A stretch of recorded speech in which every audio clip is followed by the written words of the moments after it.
Hello everyone, let us discuss about the list of properties used in Laplace transform. The first and the foremost is amplitude scaling property. When a time domain signal is multiplied by a scaling factor A, its S domain representation will also be scaled up by the same quantity. The second important property used in Laplace transform will be linearity property. When you are supposed to take Laplace transform on linear weighted combinations of signals, it will be simply the weighted linear combinations of their respective Laplace transforms. Another property which is useful in converting a differential equation into algebraic equations will be d by dt of x of t. So whenever you are supposed to apply Laplace transform on d by dt of x of t, you should immediately think that it must be replaced by s into x of s minus x of 0, where x of 0 is called initial value. This is called as initial value. So whenever you are supposed to have d power n d squared by dt squared or d cube by dt cube of x of t, n can be of 1, 2, 3, etc.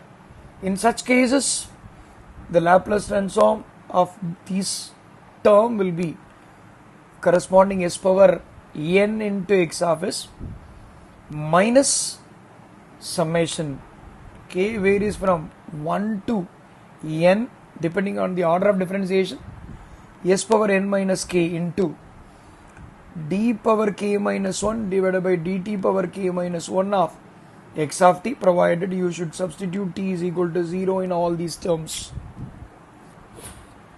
If all these initial values are all zeros, d power n by dt power n x of t will be equal to simply x power n x of s, s power n x of s alone. Another important property of Laplace transform is application of or operating Laplace transform on integral x of t dt, which will be simply x of s by s. But in addition to it, if you know the initial value integral x of t dt, and if it is evaluated at t is equal to 0, that value divided by will also be scaled down by s. Okay, so another important property is any signal multiplied by modulated by e power plus at or minus at will be reciprocated in terms of Laplace transform terms s of s minus or plus a. When e power at x of t is applied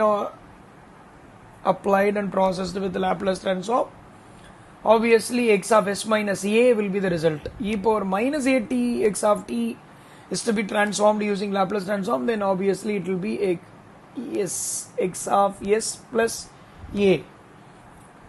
Whereas time shifting property says if it is x of t plus tau, simply the Laplace transform will be multiplied by e power e raised to the power of a into s. If it is Laplace transform on x of t minus t naught, then e power minus t naught into s x of s will be the result. Laplace transform of a t into x of t is equal to minus differentiation of x of s with respect to s. Similarly, when Laplace transform is applied on x of t divided by t, then x of s will be integrated with respect to s, and the lower limit is s and upper limit is infinity. Time scaling property says x of at is equal to 1 divided by modulus of a into x of s by a. Whereas we are going to see some more important properties such as periodicity property, x of t plus nt. When a signal is a periodic signal, x of t will satisfy the condition called x of t plus nt. The characteristics will get repeated after nt seconds also. In such cases, take one period of the signal and transform it using Laplace transform. For the whole periodic signal, if I have to apply Laplace transform, then you have to take 1 divided by e power minus st multiplied by Laplace transform of one period of the signal. Right? So, along with this list, we are going to see some more properties today. The first one is initial value theorem. Initial value of the signal, x of t is the signal, initial value of the signal, by assuming that it is a causal signal, so x of 0 will be the initial value.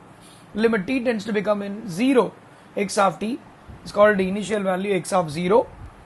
How to evaluate it, that value, initial value in the time domain, with the help of Laplace transform of the signal. So limit s tends to become infinity, right? S into x of s is the formula. Let us see how to prove it. The proof is very simple. Take the Laplace transform on time differentiated version. So d by dt of x of t, which is already known to us, it is s into x of s minus x of 0. This x of 0 is the initial value, right? On taking the limit, s tends to become infinity on both the sides of this equation, and expanding this Laplace transform of d by dt x of t, you will obviously find out the formula for it. So the signal for which you are finding out the Laplace transform multiplied by e power minus st is the formality. So limit s tends to become infinity, integral 0 to infinity d by dt of x of t e power minus t x of t e power minus st dt is available according to the formula on the left hand side. Whereas when I apply limit s tends to become infinity on both the terms, s into x of s minus x of 0, obviously individually they will be processed. And of course you know that limit s tends to become infinity on x of 0 term, it doesn't have any s at all, so obviously this will get reduced to x of 0 itself, whereas s tends to become infinity is applicable only for the first term. So on the right hand side it is available. Similarly, limit s tends to become infinity is not applicable on d by dt of x of t, whereas it is applicable only on terms having s, so it is applied only on limit s tends to infinity e power minus st alone. Remaining all of the terms are maintained as such. Limit s tends to become infinity e power minus st. Limit s tends to become infinity, e power minus st will be equal to e power minus infinity. So this will be equal to, what is it? So obviously the terms available on the left hand side will become simply 0. Okay. So since this becomes 0, right, limit s tends to become infinity, s into x of s. You can find out that retaining this term and bringing this term to the other side and cancelling the negative sign on both the sides will give you the initial value of the signal x of 0 is equal to limit s tends to become infinity, s into x of s. Agreed? So this is the formula for computation of initial value of a signal from the Laplacian domain without taking inverse Laplace transform and applying t is equal to 0. Very important. This is what we have told you. If you want to take the initial value of the signal, you don't have to be in time domain. Take the Laplace transform version and multiply it by s, and then apply the limit s tends to become infinity on s into x of s. You will obtain obviously the result of it, initial value. The next one will be called in the name of final value theorem. The final value theorem states that if x of t is x of t and its derivatives are Laplace transformable, then limit t tends to become infinity, x of t, that is the final value, isn't it? Final value x of infinity can easily be obtained from the Laplacian domain representation of the same signal. Take the Laplacian domain representation of the signal, multiply it by s, so that it will become s into x of s, and now you substitute limit s tends to become infinity into the representation s into x of s. You will obviously find out the final value, what it would be. You can identify that. The proof says Laplace transform of d by dt of x of t is equal to s into x of s minus x of 0, that we know. On taking the limit, s tends to become 0 this time on both the sides. You can find out that limit s tends to become 0, d by dt of e power minus st dt because this is according to the formula. Laplace transform of any signal will be the signal multiplied by e power minus st dt, and it is integrated from 0 to infinity. Of course, we have got the condition called limit s tends to become 0 on one side, and on the right hand side, when I apply limit s tends to become 0 on both the terms, of course this will be retained as x of 0 itself, because there is no term having s, so it is x of 0 itself. So you can find out that this left hand side will become simply d by dt of x of t is the first term. Limit s tends to become 0 will be applicable only on s terms having s alone. Remaining things are retained as such in the formula. So limit s tends to become infinity e power minus 0, so it will become 1 integral d by dt of x of t into dt, and you can see the right hand side is maintained as such. So d by dt of x of t, dt gets cancelled, and if you integrate dt dx of t, you can find out that it is x of t, lower limit is 0 and upper limit is infinity. So x of t, lower limit is 0, upper limit is infinity. Limit s tends to become 0, s into x of s and x of 0. So you can find out that this is equal to x of infinity minus x of 0, which is equal to upper limit minus lower limit. And you can see that the terms available on the right hand side will be simply equal to limit s tends to become 0, s into x of s, yes, minus x of 0, and x of 0 can be cancelled out on both the sides.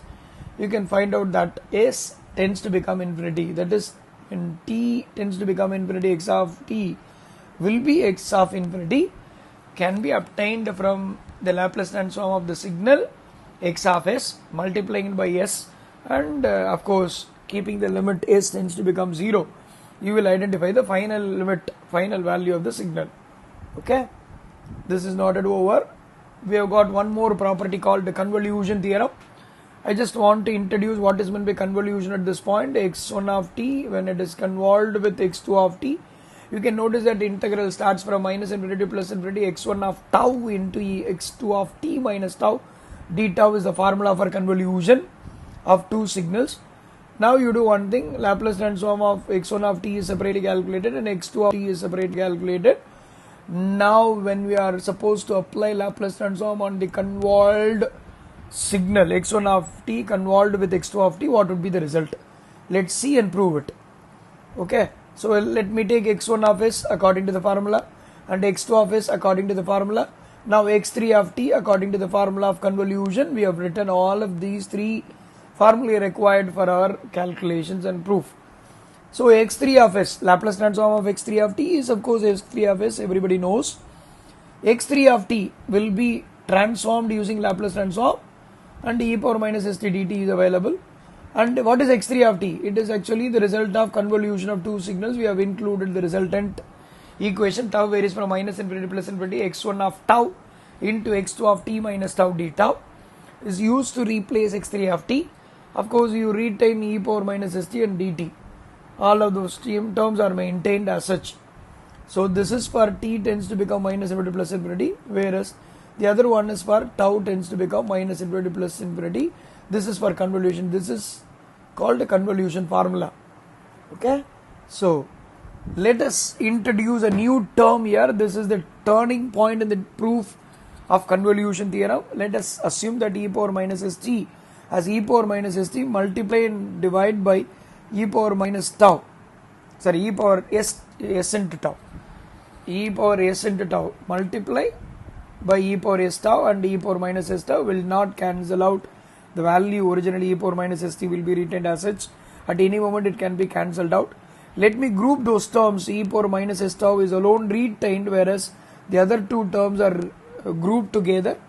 And of course we are trying to replace t minus tau by m anywhere in the expression. Whenever you see t minus tau, you can replace it by m, and dm will be equal to dt in this case.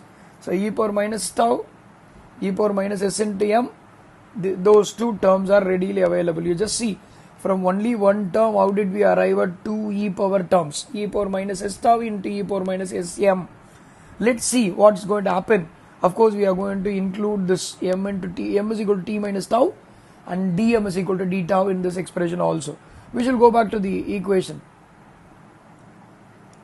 in the equation x1 of tau, x2 of t minus tau is replaced by m, and e power minus s tau and e power minus sm, because in the place of e power minus st it is replaced by e power minus s tau into e power minus sm.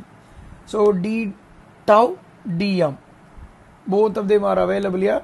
Now you can segregate this integration into two separate parts, x1 of tau e power minus s tau, x2 of m e power minus sm dm. So tau and m are dummy variables, so you can just change them. Integral varies from minus infinity to plus infinity, x1 of t into e power minus t dt. Similarly, the second integral will become x2 of t into e power minus st dt. You can look at that, this will become x1 of s and the other one is x2 of s.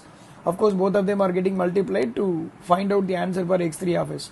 So here we just understand that the Laplace transform of the convolved signals will be equal to simply the product of Laplace transform of their individual x1 of s and x2 of s. Okay, or I just want to quote one more.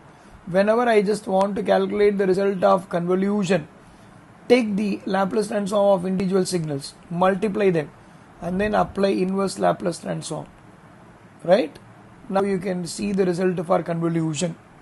So this is the theorem called convolution theorem. If you have any doubts, you can ask us. Thank you.